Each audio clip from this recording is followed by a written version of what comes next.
So you've been diagnosed with prostate cancer. What does that mean for you? I'm sure you have a lot of questions and you've come to the right place. My name is Cheyenne Hardy. I'm a PA or physician assistant working in oncology. I work with patients who are diagnosed with and undergoing treatment for cancer. So today we're going to dive into some information about prostate cancer, the background, the staging or the risk categories that we can have, and then treatment options and surveillance options and all of that. So all of the information that I'm going to be citing is coming from the Washington Manual of Oncology. And this is the 4th edition. This is where I've got the bulk of my information, and then some of it is just what I've seen in clinical practice. So let's dive in. Prostate cancer is the #1 cancer diagnosed in males. So just to start with a little bit of anatomy, the prostate is a male reproductive gland that sits right below the bladder in front of the rectum in the male pelvis. This gland is mainly responsible for producing semen, the fluid which carries sperm during ejaculation. It's often said that men will die with prostate cancer, but less likely die from prostate cancer. And this is because a lot of times prostate cancer can be a slow-growing type of cancer. It can be something that is developed in a lot of men as they get older, but it's not necessarily going to be their life-defining illness.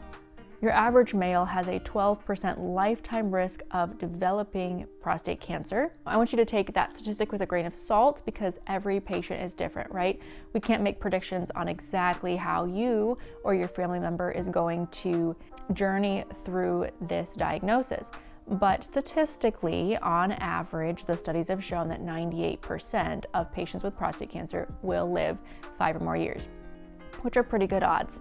There's only a 3.4% risk of dying from prostate cancer for the average male.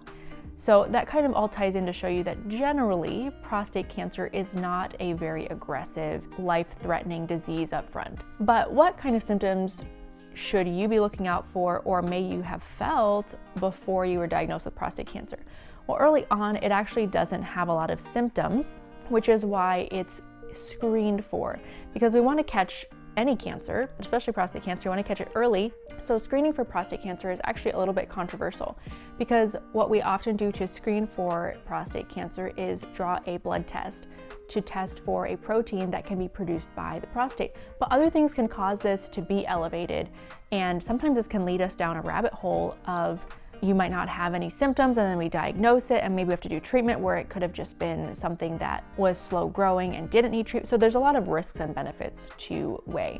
All this being said, the USPSTF has a lot of recommendations on cancer screenings. They recommend that 55 to 69-year-old males talk with their doctor about whether they should be screening for prostate cancer. So if you haven't been diagnosed, if you're just watching this to be more involved and aware of your health, that's something to talk to your doctor about. But likely you're here because you already have a diagnosis. So what are some of the symptoms that you might have noticed or that your family member might have noticed? Like I said early on, not very symptomatic, because the prostate, if you just have some cancerous cells growing in it, it doesn't really affect anything else. It's when the cancer cells start to grow bigger and they block other organs or they spread to other parts of the body that you start to develop those symptoms. So later on, symptoms can be difficulty with urination, having to go to the bathroom a lot more at night, or what we call nocturia, getting up, needing to use the restroom, but not feeling like you are fully able to empty your bladder. Those are some symptoms because the urethra, or the tube that you pee from, is going through the prostate. And so when the bladder is emptying urine, if there's something blocking that tube, you're going to notice symptoms associated with that, and the urine flow is not going to be as strong or steady or normal as you are used to. Some other symptoms really just depend on where the cancer has spread to. If it's gone to the lymph nodes, which are a filtration system, you have lymph nodes all over your body, but in your pelvis, if it has spread to those lymph nodes, those can swell, those can press against veins and arteries and impact blood flow, or fluid might not be going through that lymph system as well anymore. And so fluids can really back up into your legs. You could get some swelling. A very common place for prostate cancer to spread to is the bones. Now, our pelvis or our hips and the bones that we sit on, all of those, there's a lot of bone down there. And so oftentimes symptoms will present as bone pains or even a break in one of those bones, because when there's cancer in there, they're not as strong as you want them to be. So you could have a lot of pain in your bones, up your back, down in your hips or your pelvis. And then other things such as if the cancer has spread to your kidneys, your kidney function could be lower than normal. You could have abdominal pain, pain in your stomach. So really, it just depends on where the cancer is located, what symptoms you have. But those are some of the more common symptoms that we see. So one of the core elements to diagnosing, managing, following screening for prostate cancer is the PSA. You will hear this repeated, you probably are already familiar with it, but the PSA stands for prostate-specific antigen. And this is a protein produced by the prostate normally. So there's a normal level of the PSA. It's not that we want it to be at 0, right? There are other things that can cause this PSA to jump up, and cancer is one of those. If the prostate cells are growing really, really fast, like happens in cancer, then it's producing more and more PSA and it's jumping up 9, 20, 45, 120. That's going to indicate something's going on there, right? But there are also other things that can cause this PSA to elevate. Pretty much anything that manipulates the prostate. So if you undergo a biopsy of your prostate, it's going to release more PSA and that's going to jump up. So if you're going to have a biopsy, your doctor is usually going to order a PSA before you have that done to have more of a baseline. Infections can cause it to jump up. Just irritation to the prostate can cause it to jump up. So there's a lot of things that your doctor is thinking of when they are testing that PSA to make sure there's not something falsely elevating it and maybe you don't have cancer there. But chances are they were either screening or following, or you had some symptoms. They checked the PSA before anything touched your prostate and it continued to go up, and they're concerned about possible cancer. Oftentimes, if you're in a urologist's office or a primary care doctor's office, they're going to do next what is called a DRE, or digital rectal exam. Doesn't sound very fun. Chances are if you've had it, you know it's not very fun. But this is where they stick their finger into your rectum to feel the prostate and see if there's any changes that they can notice. Are there any nodules or masses? Does it feel boggy? Now, one way that the word boggy is described is often like a peach that's gone bad. That's kind of boggy. I think of it as just something that is a little bit squishy. All of those words really just don't sound like great descriptors, but you get the general idea. So they're feeling for any changes on the prostate. Digital rectal exams can also increase your PSA. They will have drawn a PSA before they do that digital rectal exam. And if they feel anything, that's definitely going to warrant either a scan or a biopsy. But even if they don't feel something and your PSA is rising, sometimes it's difficult to feel every part of the prostate and be able to tell if there's something abnormal there. So they're still going to continue to work up if there was any concern for cancer. Sometimes if you have other symptoms, it could prompt other scans to be ordered, like an MRI or a PSMA PET scan, which is specific for prostate, to look and see, what does the prostate look like? Do you have any bone changes, any bone disease? They can do bone scan to look for that as well. That's something that would be very individualized to you and what your doctor would decide if you need that or not. But ultimately, the diagnosis of prostate cancer, after you take all of those things into consideration, they've done some workup, they're going to need a biopsy of your prostate. And they will send you to a specialist to do that. So the specialist is going to go in and they're going to take biopsies from multiple areas of your prostate. See, there's many different what we call lobes. So the expert is going to take biopsies from those different areas to check and see if there's any prostate cancer in any spot on the prostate. And then they're going to give that tissue that they biopsied. They took tissue from the prostate. They're going to take those tissues and look under a microscope at the cells. And ultimately, they're looking to see how close to normal cells, normal prostate cells, those samples look. So they're going to grade it and give it what we call a Gleason score. I'll go into more details on that, but the grade here is 1 through 5. 1 means those cells are very well differentiated. Well differentiated means very close to normal prostate cells. That's a good thing. Most prostate cancer is not going to be a 1. And then you go all the way up to 5 where it's very poorly differentiated. This means it's changed a lot from what a normal prostate cell will look like, very cancerous cells. And so 1 through 5, you get 2 scores. assigned for each sample, and then you add up those scores to give you your overall Gleason score. Now, it's important to know your Gleason score because it's one of the factors that goes into deciding what your risk is and what your treatment options are. So they'll give you a score of 2 plus 3, your Gleason score is 5, or 2 plus 5, your Gleason score is 7. And that really is going to be just a part of a baseline diagnosis for your prostate cancer. What are your risks, etc. So just on a basic level, the Gleason score helps you determine your risk, and a Gleason score of under 7 is going to be lower risk, and over 7 is going to be higher risk. 7 itself associated with intermediate risk, pretty self-explanatory. So what else kind of goes into your risk or stratifying your risk? By definition, we have 3 things that really go into deciding your risk. First thing, Gleason score, like I said, under 7, it's going to be low risk. Over 7, it's going to be high risk. But we also have PSA, and then how much of the prostate is involved.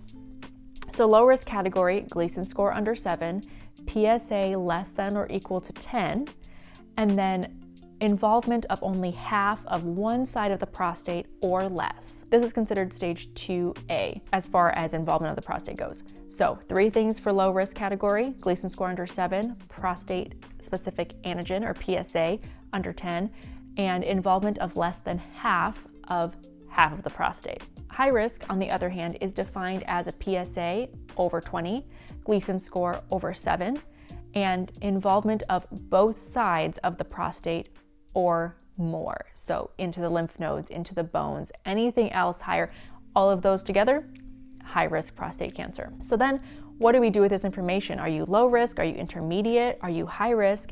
And how does this really determine what the treatment options are? Well, one more factor that we kind of take into deciding what our treatment options are is the involvement of the prostate, but really, is the disease localized to the prostate? Is it just in that one area? Or has it spread? Or is it locally advanced? Or has it spread far?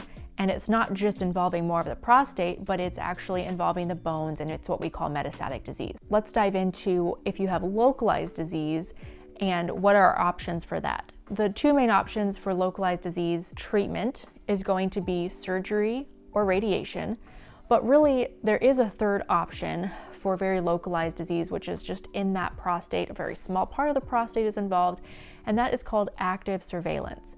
Now, active surveillance in cancer care really means we're not doing anything to stop the cancer from growing, but we are just watching. We're not watching, and if it starts to grow, we're not going to do anything, right? We're actively watching. We're testing the PSA to monitor. We're ordering any new scans if symptoms come up. So we're being active, proactive about how we watch your symptoms and how we watch your lab tests, but it's in such a small area and it's slow growing. We're not very concerned about it. It's not giving you symptoms right now. And so at this point, the doctor has felt comfortable with how low risk you are, how localized the disease is, that we're really just going to be monitoring. And then when you're doing active surveillance, you need to be honest with your doctor and say, look, I'm feeling some new pain in my pelvis. But the key to doing active surveillance is really watching that PSA and then looking for any new symptoms. If you start to feel like you have changes in urination or you're having new pain, we'll need to do a scan and make sure nothing else is going on, even if that PSA is staying low, because not every prostate cancer produces PSA. Most do, but not everyone. So we really want to be taking into account your symptoms as well, okay? So localized prostate cancer treatment, radiation, surgery, or active surveillance. And then we go to locally advanced prostate cancer. This is where it has spread a bit outside of the prostate, but it hasn't gone to the lymph nodes, it hasn't spread distantly. It's still really localized to that prostate area, but it's a little bit more than just that small spot in the prostate, right? So our treatment options here are surgery, again, removing that area, or radiation to zap it from the outside, or a combination of both. You can do surgery followed by radiation, depending on a lot of factors like your tolerance level, your risk level, something that your doctor really is going to take into account when helping you make this decision. Last category for treatment is metastatic disease. This is when the prostate cancer has spread to the lymph nodes, it's gone to the bones, it's gone to your abdomen, it has spread outside of that prostate, and it's a bit more of a high-risk situation automatically because of where it has spread to. So ultimately you would think, oh, well, maybe I need surgery because it's a high risk. But I want you to remember, if you have prostate cancer in your bones, if you have prostate cancer that has spread to the lymph nodes and maybe it's involving your kidneys, no surgeon is going to recommend going to remove all of those areas. That's not a safe procedure to do. We can't go and remove every little cell throughout the body that could have that prostate cancer in it. That would not be good for you to have done. That's very high risk. Actually, in metastatic disease or in this high risk situation, we will not be doing surgery to remove everything in your body. We will not be doing radiation to every single area in your body. We need to do treatment. I want to give a small caveat here.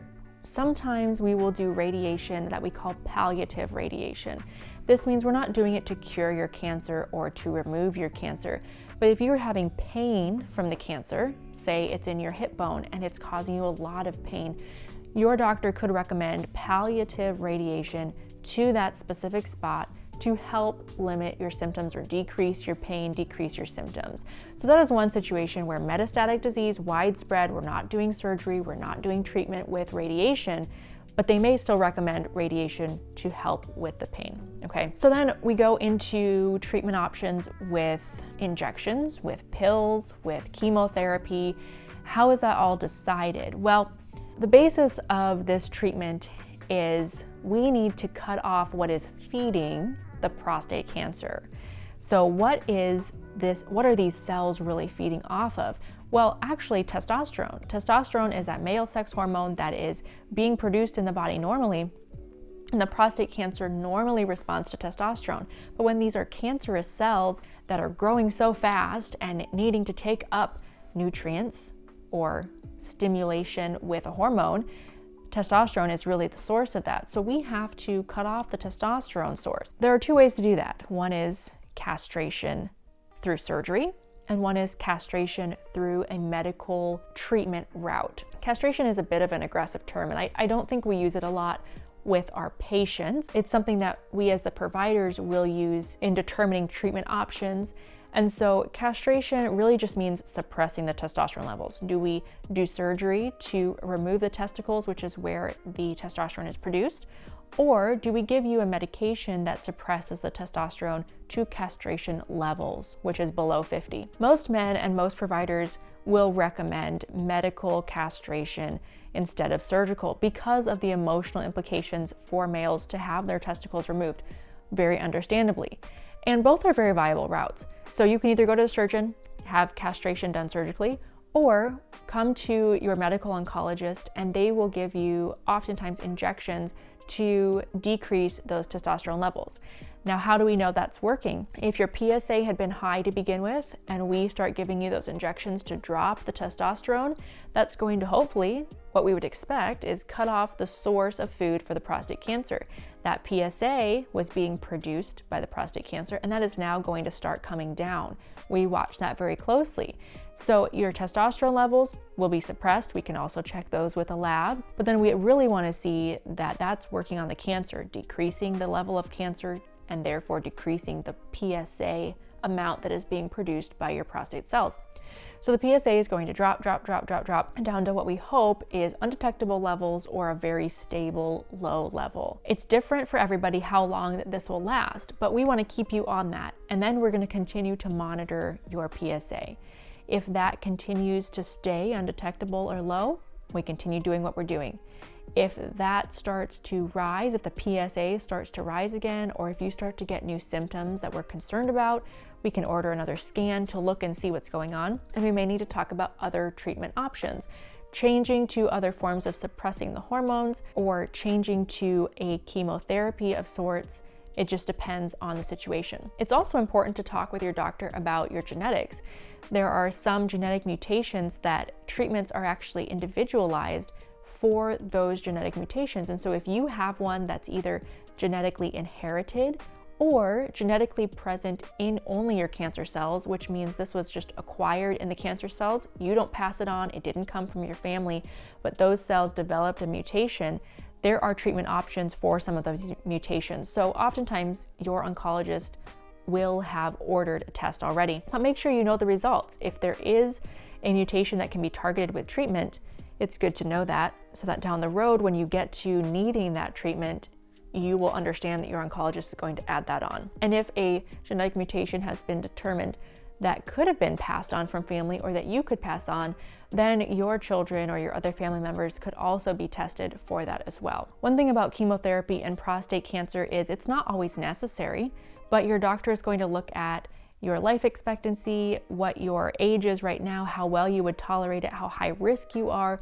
A lot of factors go into that, but it's important to know what factors your doctor was considering for you before they recommended it. And so then, like I said, with monitoring, we are going to be watching that PSA on any form of treatment that you're on. We're going to be watching your symptoms, and we really want good feedback from you, how you're feeling, how treatment is going. Most of the side effects that you will notice from the testosterone suppression can be similar to menopause-like symptoms. This could be hot flashes, it can be breast tenderness from the testosterone impact on the breast tissue, it can be lack of muscle mass or decreasing muscle mass, it can be a lot of fatigue. Those are the main things if we did start to see symptoms, but surely if those start to really impact your life, if you're not sleeping well, if you're getting hot flashes every 10 minutes, like let your doctor know if some of those are really impacting your life.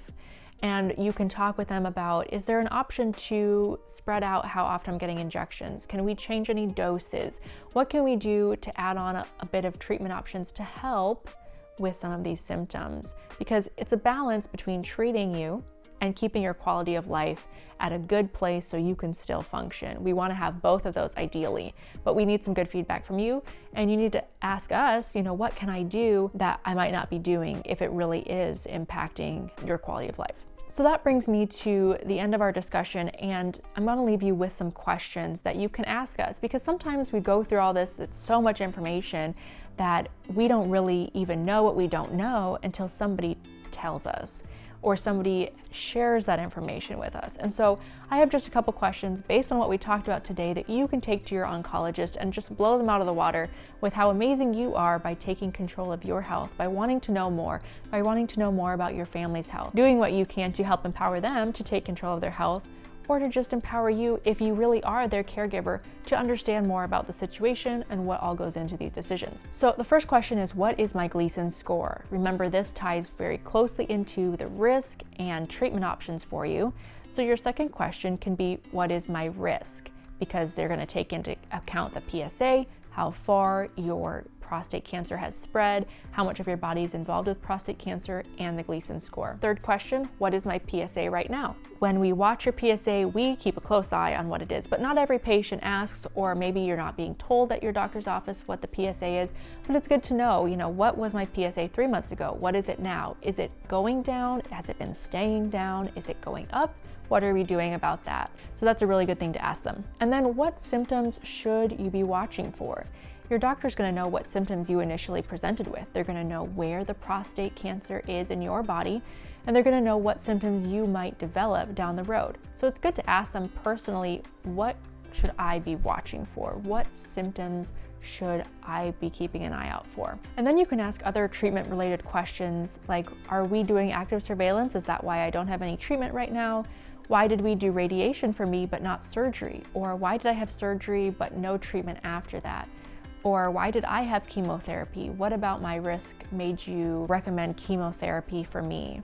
Okay, so really just asking about what you've gone through, what your treatment has been, or what the options are down the road is a good way to understand their thought process behind your treatment options. And then lastly, ask about those genetic tests. Ask them if they've done them for you, if you talked about them and you forgot, have them explain to you. If you need to see a genetic counselor, ask them for a referral, or just ask if they have any recommendations based on the testing results that you have.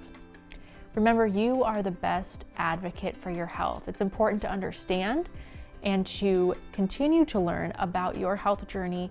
Ask those questions. Let me know if you have any questions in the comments below, and I'd be happy to answer those. I can't give you personal medical advice, but I would be happy to answer general questions and help point you towards some other questions to ask your doctor about your own health. Thanks for joining me. I will see you in the next video.